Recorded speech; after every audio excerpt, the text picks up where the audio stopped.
Da Praça da Alegria.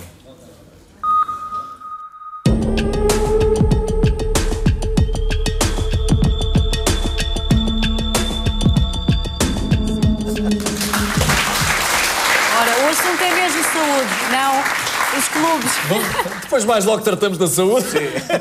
Agora é a saúde propriamente dita. É a obesidade um adversário, por falar nisso, um adversário feroz das artérias? Exatamente. Hoje, portanto, vamos falar fundamentalmente das alterações que a obesidade... Não vamos falar sobre a obesidade, sim, porque nós não que somos ela especialistas. Provoca, Nós vamos ver não é? as consequências de uma obesidade nas doenças cardiovasculares. Portanto, nós sabemos que a obesidade hoje é considerada uma doença endémica, não é? Portanto, é uma sobrecarga de peso, na verdade, que vai alterar o nosso organismo, principalmente as artérias, obliterando-as, não é? Provocando várias alterações a vários níveis. Nós podemos passar vamos, é melhor. Mostrar. É melhor porque sei que preparou um trabalho mais longo do que é habitual. Um bocadinho mais longo. Um bocadinho mais longo, porque não é? Realmente, então vamos acelerar, então. Realmente, esta obesidade, pode passar, é realmente considerada, hoje em dia, a obesidade é considerada a epidemia do século XXI. A obesidade é atualmente epidémica, quer na criança e também no adulto, e considerada a segunda causa de morte nos Estados Unidos da América. Portanto, a gravidade que isto desempenha, na verdade, na saúde pública. Pode passar desde tenra idade. Nós conhecemos todos o termo obesidade mórbida. Mórbido significa doentio, patológico. Portanto, tudo que ultrapassa aquilo que se pode consentir numa saúde, num indivíduo saudável. Mórbido significa doença, doentio. Portanto, é um excesso de gordura corporal. A doença é crónica, multifatorial e requer tratamento médico. Sempre tratamento médico. Só falaremos no tratamento cirúrgico quando se ultrapassar aquele índice de massa corporal que nós vamos ver, que ultrapassará 35 a 40 quilos por metro quadrado. Nós vamos ver exatamente essas contas e vamos ver se está dentro... Ai, meu Deus, não me assuste. É uma doença epidémica, como já dissemos, é uma condição associada a outras doenças e à diminuição da qualidade de vida. É um excesso de ingestão de gordura proveniente dos alimentos. Nós vamos ver que tipo de alimentos nós não devemos ingerir. Problema de saúde pública, nós vamos passar agora para... A obesidade é classificada através do índice de massa corporal, como disse há bocado. Portanto, o índice de massa corporal é calculado pelo peso em quilos, não é verdade? Portanto, dividido pela altura em metros ao quadrado. Portanto, dá, no mínimo, no normal, entre 18 a 24. 25, a partir de 25 já se considera obesidade. Mas não é mórbida. A obesidade mórbida é a partir dos 40 quilos por metro quadrado. Sim, mas aí já é o estado a superobesidade mórbida, claro, não falaremos nisso. E também vamos passar, exatamente. Os casos aí são mais raros. Já são muito mais raros e muito piores. Nós vamos ver algumas fotografias dessa. Nós podemos considerar que desde criança, portanto, a criança gosta muito dos fast food, daqueles hambúrgueres, etc. E é preciso combater realmente o excesso dessa alimentação, que pode chegar a esta fase que é realmente... problemática mesmo. Problemática em todo o sentido. Pode passar? Não só na parte vascular. Nós vemos realmente que a criança idealiza sempre o hambúrguer e realmente isso tudo leva a uma obesidade indesejável desde criança. Portanto, é preciso educar as crianças a partir de tenra idade. Pode passar? Houve uma conversa muito recente aqui na Praça da Alegria em que alguém nos revelou que há uma corrente na Organização Mundial de Saúde que quer acusar os pais de maus tratos se as crianças atingirem determinado peso. Faço realmente um apelo aos pais dessas crianças que realmente podem levar os seus filhos realmente uma vez, de quando em vez, não será demais. E gordura mas na formosura, não nas crianças. sempre. Não sempre. Claro. É uma questão de educação, não é? Desde a nascença. Cerca de 20% da nossa população tem excesso de peso e 15% são efetivamente obesos. Portanto, é preciso ter em conta isso. Mas para as pessoas terem uma ideia, se a nossa população rondar os 10 milhões, 15% corresponde a 1,5 milhão de pessoas. Exatamente. Portanto, é muita gente. Às vezes as percentagens iludem-nos. Nos Estados Unidos é bem pior. É muito pior. Bem pior.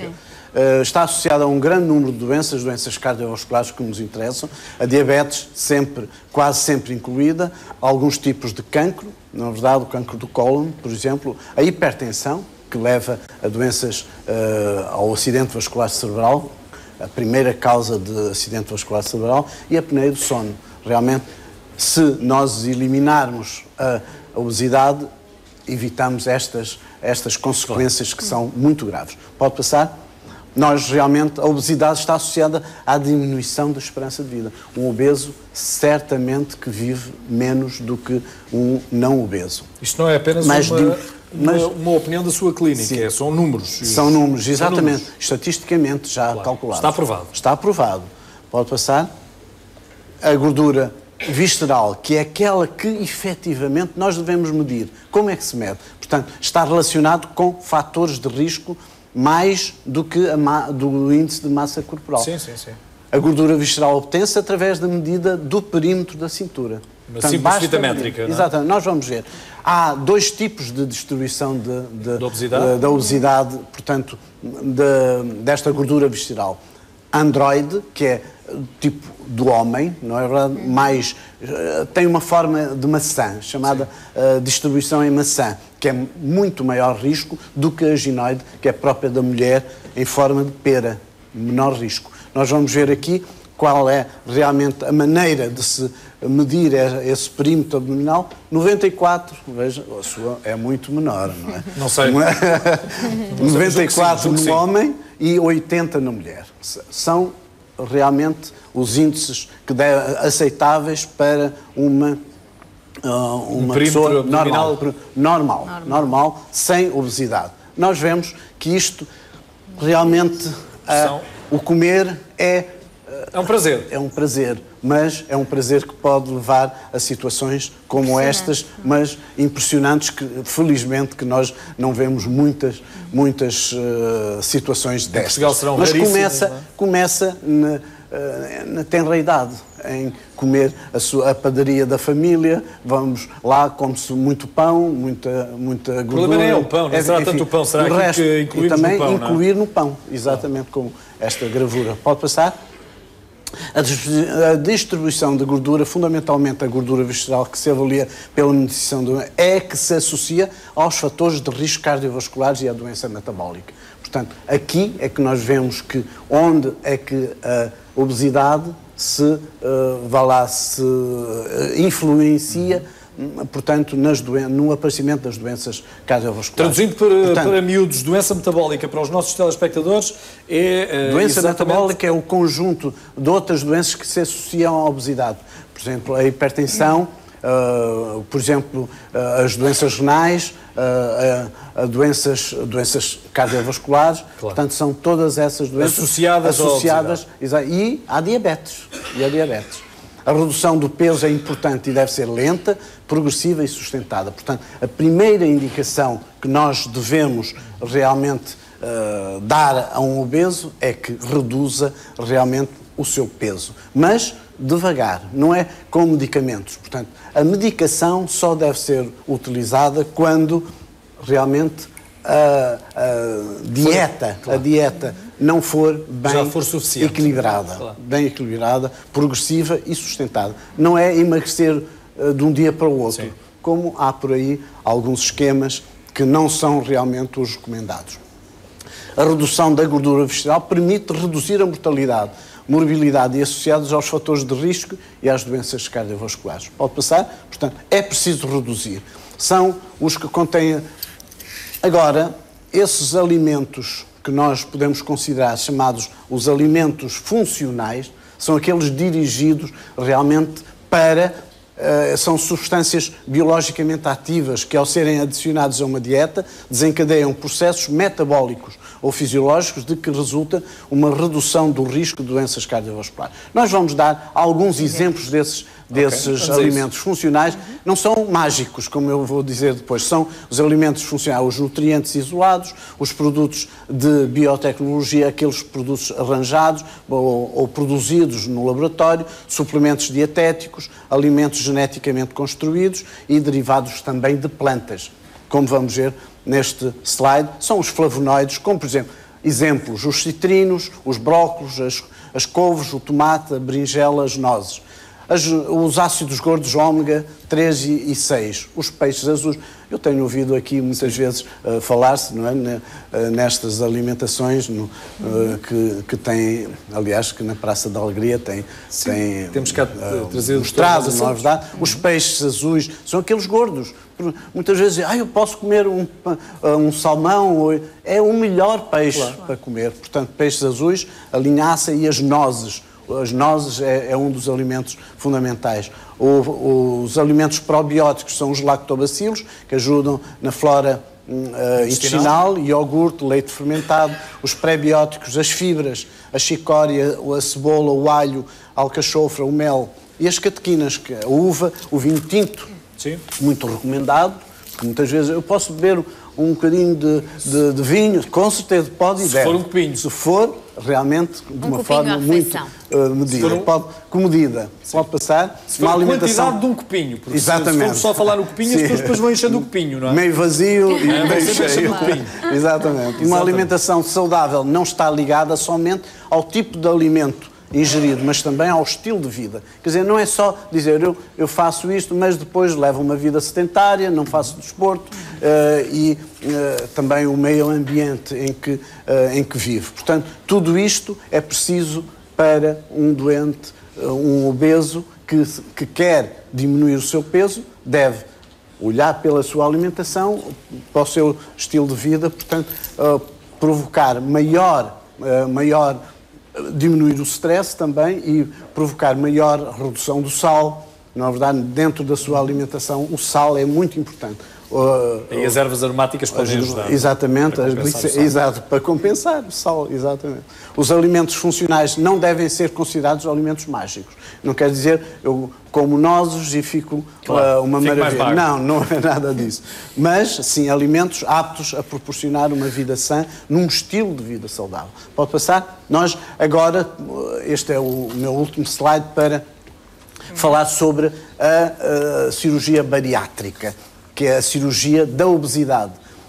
Acha que nós devemos recomendar imediatamente a um obeso? Deve ser um último recurso. É o último recurso. E realmente, quando é que eles nos pedem? É quando querem apertar um sapato e não conseguem, quando querem dormir porque têm a apneia do sono, não permite. E então nós temos várias atitudes, portanto, para além da sua dieta, não é verdade? A dieta e a restrição alimentar é fundamental. E só depois vamos recorrer ao balão gástrico, que é temporário, não é verdade? Pode durar 6 meses, mais ou menos, e muitas vezes dá resultado. A banda gástrica e o bypass bilopancreático. O que acontece com o balão gástrico? O balão gástrico faz um papel de, quer dizer, portanto, ocupa o espaço e transmite ao cérebro a ideia de que o estômago está cheio. E realmente não contém, não deixa, não permite mais alimentos lá dentro do estômago. No caso da banda gástrica, a banda gástrica também é exatamente, é uma aplicatura, portanto faz-se uma aplicatura, praticamente o estômago fica muito mais pequenino e não contém mais. Comprime-se o estômago. Exatamente. Com uma cintura, não é? Exatamente. O bypass é uma técnica mais já sofisticada. Realmente os alimentos não passam pelo estômago, na verdade, e vão seguir outra via e não são absorvidos os alimentos. Pode ser, temos aqui alguns amigos nossos que gostavam de colocar algumas questões. Sim, bom dia, vamos começar pela Amélia. Se faz favor, tem aí um microfone, exatamente. Penso que tem uma questão para o Dr. Ronco de Albuquerque. Amélia Reis. Pronto. A primeira coisa que tem que fazer é dirigir ao seu centro de saúde, portanto, onde terá um médico que lhe fará a sua observação clínica e depois poderá indicar realmente, depois, se achar que a senhora está dentro daquele índice de massa corporal superior a 35-40 portanto, quilos por metro quadrado, terá que indicar dentro primeiro dos médico hospitais... de família, doutor. Primeiro médico de família, exatamente. E só depois, nos hospitais, qualquer hospital central tem, efetivamente, o tratamento da obesidade. Sim, senhor. Maria dos Prazeres, tem o microfone, diga. Bom dia. Bom dia. Agora um beijinho para a Sónia e para o Gabriel e para o seu doutor, já agora. Olha, queria fazer uma pergunta. Eu tive sempre problemas de, realmente, doença vascular cerebral. Sim. Porque eu tinha aquelas tipo de enxaquecas e era mesmo as artérias que não... Estavam entupidas. Sim. E depois comecei a engordar. Teve um AVC? Já tive 2 AVCs. Felizmente que correu bem, mas já tive 2 AVCs. E eu era para perguntar ao seu doutor se realmente a obesidade se faz com que realmente afete mais esse problema da obstrução de artérias. Exatamente, é uma das causas. Portanto, a obesidade leva a uma maior ingestão de sal, de gorduras, o colesterol aumenta sabe que o colesterol é que entope as artérias. Portanto, isso e a hipertensão é a primeira causa de situações de AVC. Já sou hipertensa e exatamente. Diabética. Portanto, é fundamental a senhora baixar o seu peso, ir ao seu médico, não é verdade, e fazer o tratamento médico dessa obesidade. É muito impossível, mas vamos lá ver, é impossível. Não, mas tem que fazer, tem que ser conduzido através tem que ser aconselhado do seu por um médico, não é? médico assistente ou um endocrinologista. E nada é impossível, Maria. Pode ter certeza disso que eu lhe estou a dizer. Nada é impossível. Nada é impossível. Eu costumo dizer que nada é impossível, Jorge. Mas certo? olha que nada é impossível. Pode ter mas a gente também chega a uma idade que eu acho que é muito difícil controlar certas determinadas coisas que não temos no corpo.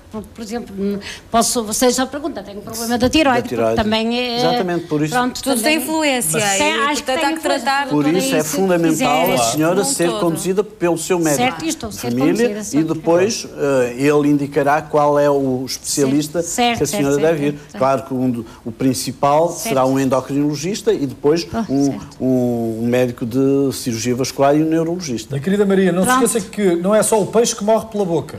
Somos nós também. Exatamente. Pois também. Muito obrigada, Sr. Doutor. Muito obrigada. Ricardina Nogueira, faça favor. A obesidade provoca varizes? Ora bem, não se pode dizer que a obesidade provoca varizes. As varizes são agravadas pela obesidade. E é uma chamada de atenção que eu faço aqui. Toda a mulher que vá ao médico de cirurgia vascular e seja obesa deve, em primeiro lugar, tratar da sua obesidade, porque, em primeiro lugar, uma cirurgia de varizes numa pessoa obesa tem menor sucesso do que no não obeso. E, em segundo lugar, saber que é maior o risco de aparecimento de embolias e de problemas pulmonares. Portanto, a embolia pulmonar é muito possível e frequente em situações de na obesidade. É mais do que no indivíduo não obeso. Por isso, o meu conselho é que primeiro tratar a obesidade. Primeiro perder peso. Primeiro perder peso e depois tratar das varizes. António Silva, falta a sua pergunta, por favor. Bom dia. Olá, já fiquei mais ou menos esclarecida, mas eu gostava de saber como e quando se pode tratar a obesidade. Como e quando, exatamente. A obesidade deve ser tratada desde criança. Nós mostramos aí alguns aspectos da criança que gosta imenso de comer, portanto, o seu fast food, o seu hambúrguer, etc. Mas deve ser educada desde muito jovem, porque as doenças cardiovasculares aparecem em idade jovem também. Por isso, a educação alimentar é fundamental. Portanto, e a modificação do estilo de vida começa na infância. Muito obrigado pelas vossas questões. Doutor, só para terminar, nós temos incidido os nossos alertas para a comida rápida, mas há outro género de comida que vamos agora ingerindo, até para facilitar a nossa vida cotidiana, que são quer sejam as barras energéticas, quer sejam os cereais, que também, em alguns casos, são tomados pensando que não se está a engordar, que não se está a acumular peso, mas que, como têm um alto teor energético, também são muito prejudiciais.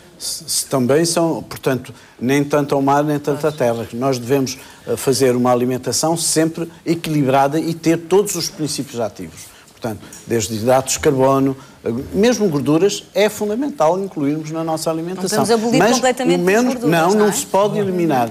Portanto, devemos eliminar o excesso de gorduras saturadas, como sabem, não é?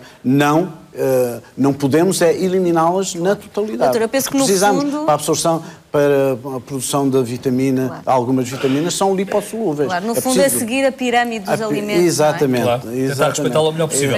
E não é uma perda de tempo olharmos para as descrições dos alimentos que vêm nas embalagens, pois não? Sim, é fundamental. Muito pelo contrário. Muito pelo contrário. É preciso estar atento a essas alterações e a essas indicações. Não é? Exatamente. Muito obrigada, Dr. Muito obrigado. Uma boa semana. Vamos lá ver. Boa sorte. Não,